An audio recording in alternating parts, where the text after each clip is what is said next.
So, infrastructure. Something in America that needs major work. Our roads, bridges, historical buildings, airports, etc.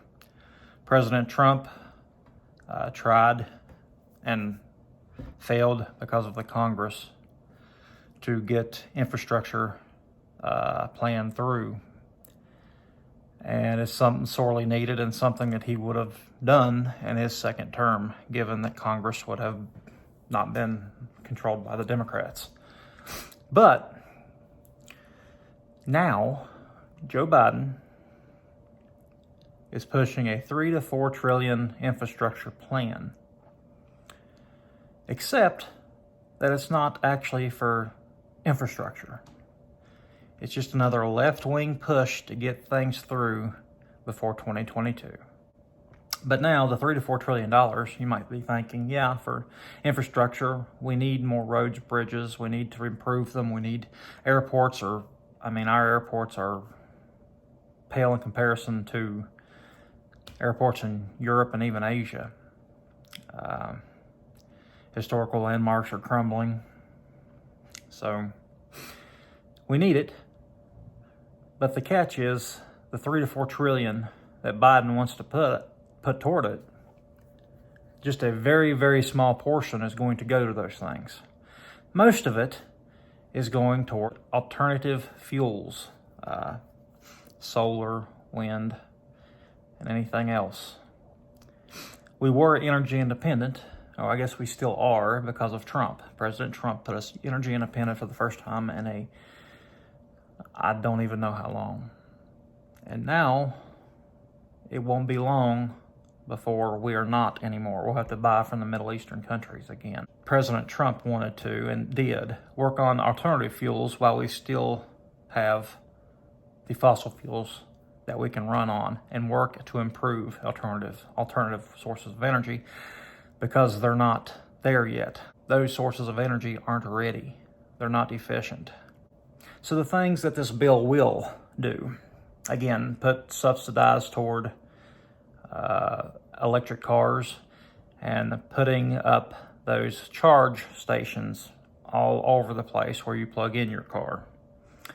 Now, not to mention, it's going to increase inflation tenfold. Gasoline has already started going up, as many of you know, and it's not going to stop as long as Joe Biden is president and anybody on the left has power. If you don't believe me, listen to Steve Forbes. But first of all, what do you think of Joe Biden's $3 to $4 trillion infrastructure dreams? Well, what it's going to do two things. One, it'll eventually kindle inflation. Financing that $3 to $4 trillion mostly going to be done by printing money. And we know where that leads. The other thing is they call it an infrastructure bill, but only a small part of it is actually going to go for highways and airports and things like that. A lot of it is going to be taking huge resources, going for alternative energies, jeopardizing our energy independence, raising the price of energy, and also subsidizing massively electronic vehicles, having these electronic ports where you can gin up your automobile with more electricity. Did the federal government ever subsidize gasoline stations when the automobile rose up? No. Let the private sector sort this out. But a massive call on resources, Greg, and it's going to hurt the economy rather than help it. They think it's stimulus. It's actually going to be a depressant. Alternative energies may be the way of the future 100 years from now, 50 maybe, but they're not efficient right now. And all of this money, trillions and trillions, which is going to just be printed, and it's going to cause serious inflation. It's going to kill jobs. It's going to kill automotive jobs. It's going to kill coal jobs, any pipeline jobs, oil, anything to do with fossil fuels, going to be gone. Which also means jobs in the steel industry, for example, are going to go back down. Jobs, careers will be shipped back overseas again, already started. And what people don't seem to understand is that these alternative fuels like solar panels, wind turbines, that sort of thing, all of those materials have to be mined. somewhere. So if you think you're helping the environment by not using fossil fuels, you're fooling yourself. Look up what it takes to make a solar panel, and then look up the materials, where they're mined and how they're mined. Vast swaths of forests are being cut down for production of these materials. People are being basically enslaved to work at these places, to work in mines, to get these materials. You're not helping anything. You're hurting everybody. Everybody. Until we figure out a better alternative fuel source, this makes no sense. And yet Biden and the left keep pushing it and pushing it. Wake up. Wake up. This is killing our country. It's killing other countries. And it's not helping anybody. It's not helping our fuel costs. It's not helping cost in general. Germany has to buy energy from Russia now because they went solely on wind turbines and solar panels, and they don't have the battery technology. We do not have the battery technology to store that whenever it runs low. So you have to buy energy from other people, in their case, Russia. They're our historically biggest enemy.